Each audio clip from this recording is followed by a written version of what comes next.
She was born.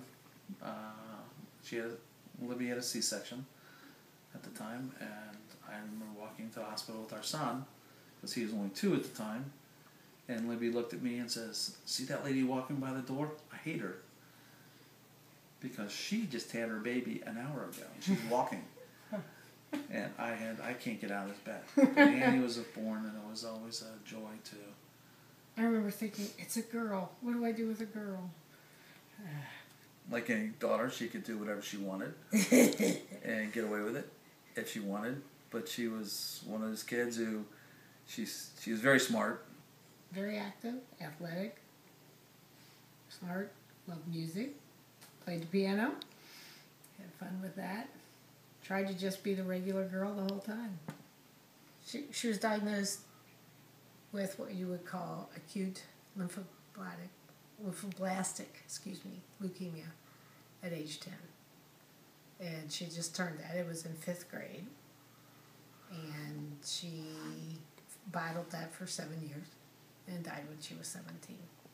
So all of these are pictures of her with her brother and us, and at a wedding. That's right before she went in the hospital. She never talked about dying. I don't know at what point she realized she was going to die, but she never talked about it. She never wanted to talk about it. It was her idea was to win and to go ahead. I can remember her in ICU one time. She was basically going to die then, and she pulled out of it, and she's on a ventilator. She can't talk.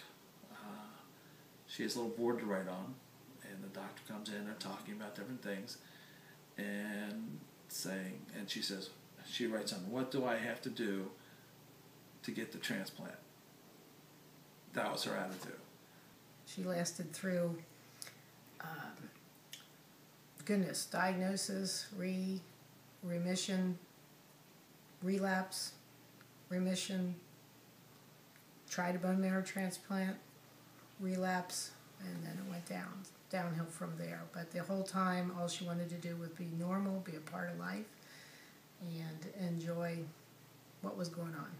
She did not talk about her disease that much. It was too much fun to talk about everything and everybody else. It's always there. She's always there with us.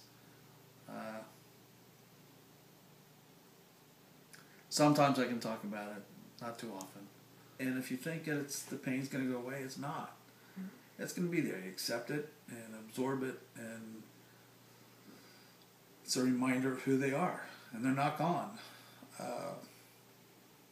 In my work, I talk with people, patients and stuff all the time. I'm a general dentist, and they'll say, "How many kids do you have?" And what do I say?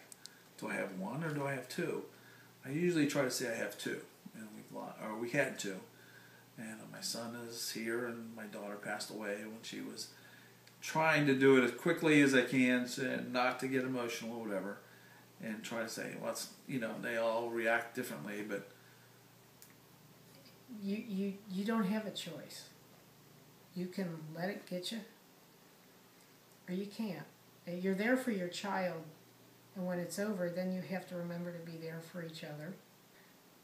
For people to say, what's your advice or any magic formula for that? Some people decide to make everything positive, and I don't think there's a magic formula. You just keep on keeping on.